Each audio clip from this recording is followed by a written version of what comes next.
Before the end of all things there is a revelation, a lifting of the veil, a journey not through the scrolls of man, but through the oracles of the eternal. And in the final book of the Holy Word, the book of Revelation, comes not merely prophecy, but unveiling, a thunderous cry from the throne of heaven that echoes to those who have ears to hear.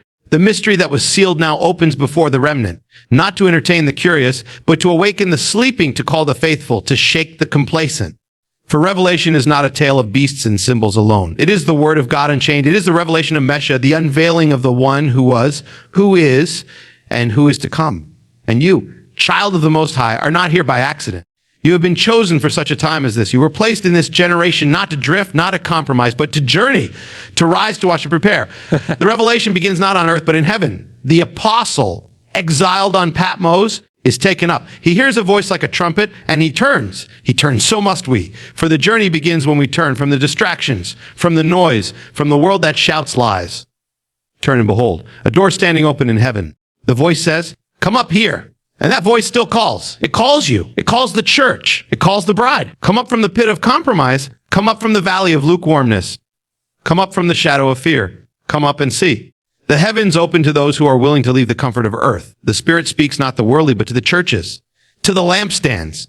The fire of God rests not on stone temples, but on living altars. Each church receives a word, not an affirmation of confrontation, but a gentle pat, but a refining fire. To the loveless, to the persecuted, to the compromising, to the corrupt, to the dead, to the faithful, to the lukewarm. The lampstands are judged, and only those who overcome are promised reward. To him who overcometh, overcome what? The flesh, the world, the lies, the dragon, the beast, the harlot, Babylon, the fear of man, the fear of the future.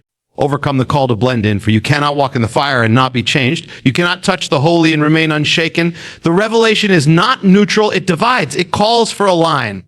The line between the faithful and the false, between the bride and the harlot, between those marked by God and those marked by the beast.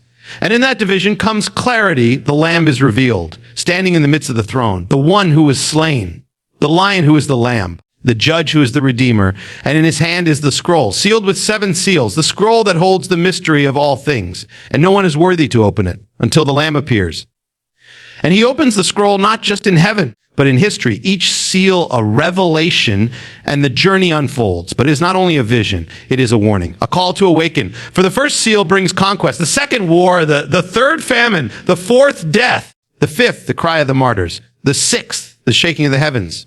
And through it all, the question remains, who shall stand? Who will endure when the stars fall and the sky rolls up like a scroll?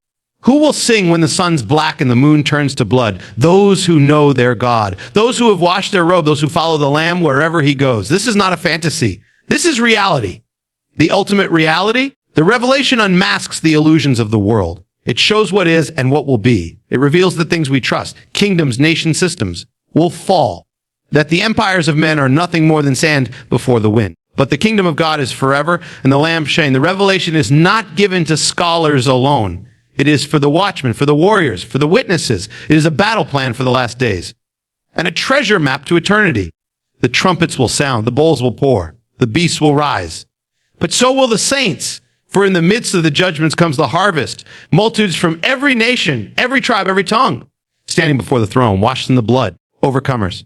These are they who came out of the great tribulation. These are they who did not love their lives even unto death, and you are called to be among them. To walk not in fear, but in fire. To shine in the darkness, to stand when others fall. The revelation is not the end of the story. It is the beginning of forever. The new heaven, earth, the new Jerusalem, no more death, no more mourning, no more pain. For the former things have passed away.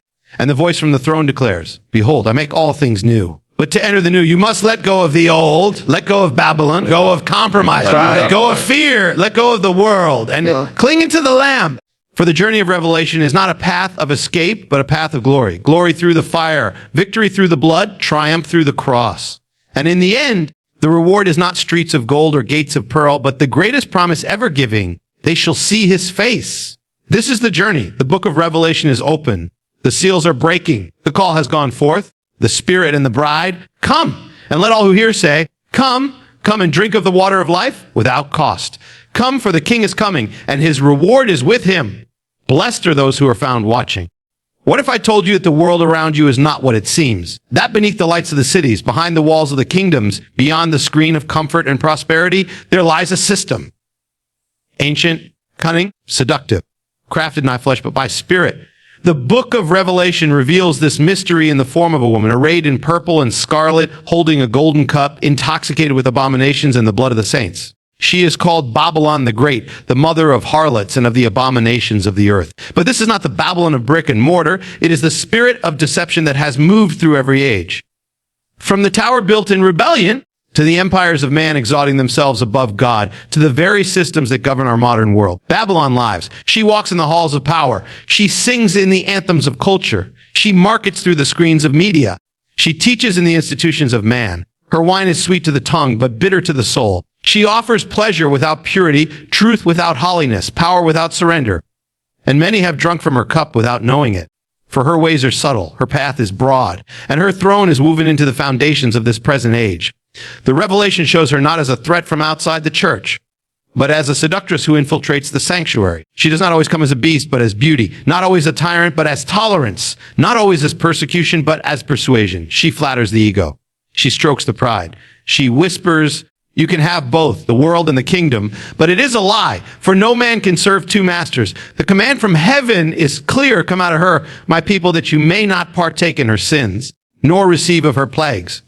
There is no compromise with Babylon. You cannot dine at her table and drink from the cup of the Lord. You cannot bow before her idols and walk in the anointing. You cannot wear her garments and still carry the mantle of the prophet. The fall of Babylon is certain. Her judgments are already written. And though she sits as a queen, boasting, I will never be moved. In 1 hour her destruction shall come. Her wealth, her music, her power, all shall be burned with fire. The kings of the earth shall weep. The merchants shall mourn. The nations shall tremble. But heaven shall rejoice, for the harlot has fallen. The deceiver is exposed. The smoke of her burning shall rise forever as a testimony to those who trusted in lies. This is not only prophecy, it is a warning to a generation that calls evil good and good evil. A generation intoxicated with the wine of the world. A generation that has built altars to self, to fame, to lust, to greed, and called it liberty. The revelation unmasks it all and calls the people of God to wake up, to rise, to separate, to return to the ancient path, to wash their garments, to prepare the way of the Lord. For the Lamb is coming, and he will not share his bride with another. The church was never meant to be a harlot. She was meant to be a bride, pure, holy, set apart.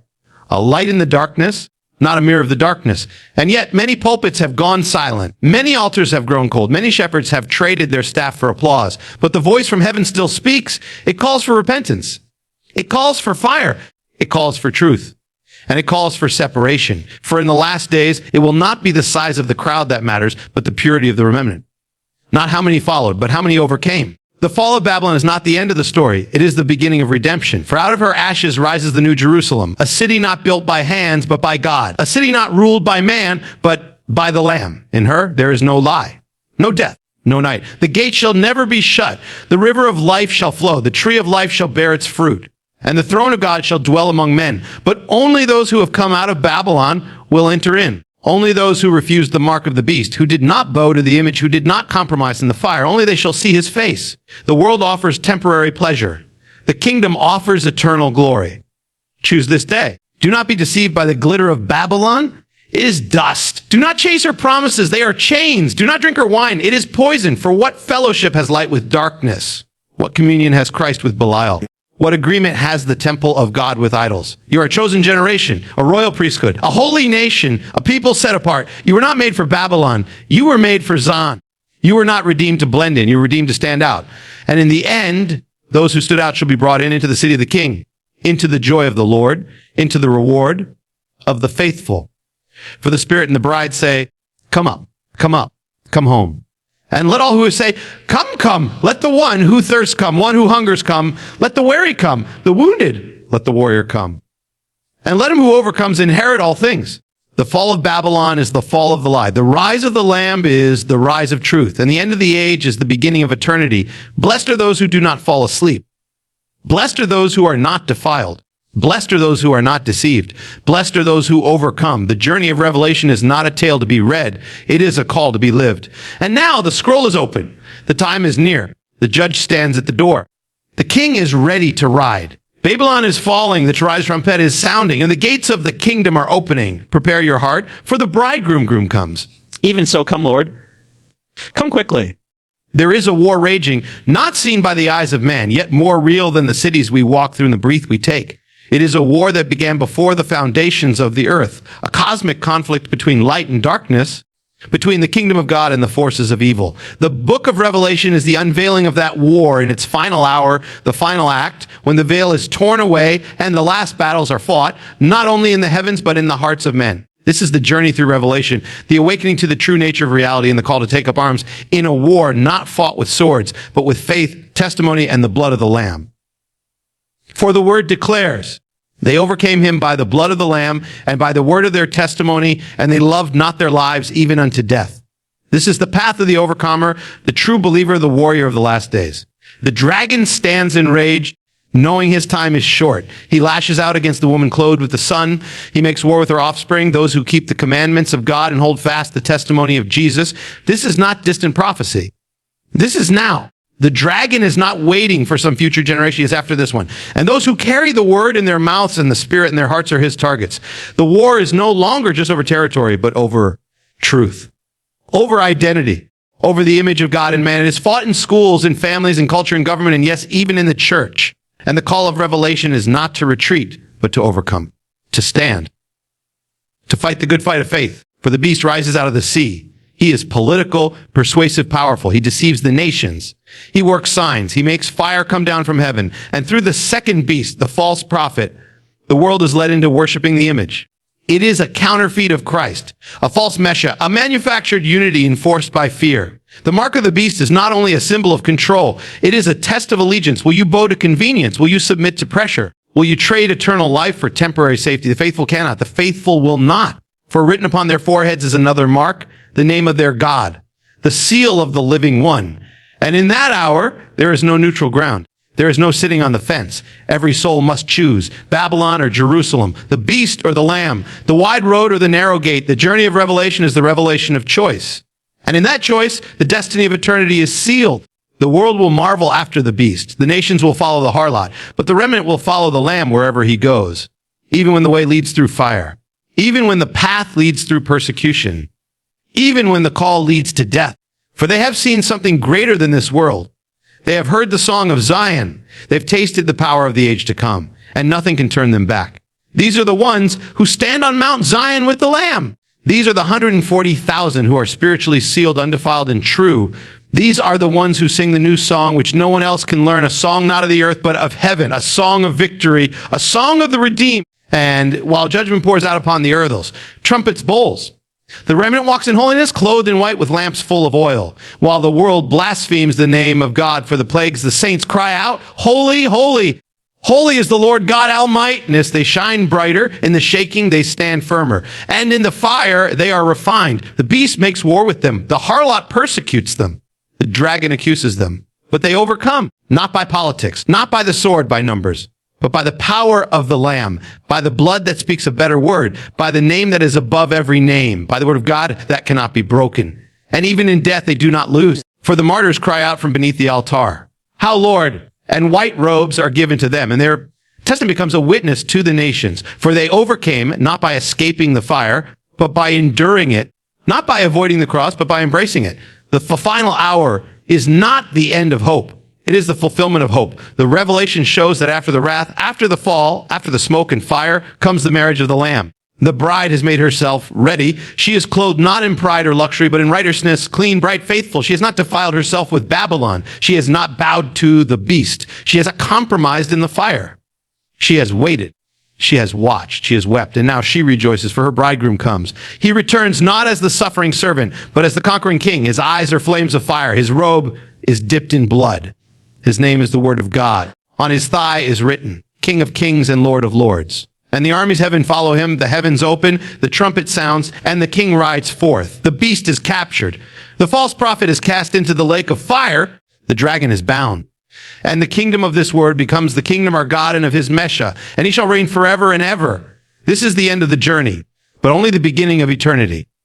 The old order passes away. A new heaven and a new earth appear. The tabernacle of God is with man. No more death, no more sorrow, no more pain. The curse is broken. The throne of God and of the Lamb is in the city, and his servants shall serve him. They shall see his face, and his name shall be upon their foreheads. This is the destiny of the overcomer. Not fear, not defeat, not compromise, but glory, victory, eternal communion with God. So the book of Revelation is not given to terrify, but to prepare. It is not written to confuse, but to unveil. It is not sealed, but opened, and the call goes forth. Blessed is the one who keeps the words of this prophecy. Not herds, keeps, holds fast, walks it out, lives it, declares it, stands on it when the world mocks it, proclaims it when the church forgets it, and dies for it if called to. For the time is near. The signs are here. The Spirit is speaking. The bride is awakening. The trumpet is preparing to sound. The Lamb is ready to appear. Will you overcome? Will you rise? Will you stand in the hour of testing? Will you be faithful unto death that you might receive the crown of life? Will you walk the path of revelation, not as a spectator, but as a warrior? For the time is no longer far off. The scroll is open. The seals are breaking. The heavens are stirring. And the King is coming. Be found ready. Be found faithful. Be found watching. Even so, come Lord. Come quickly.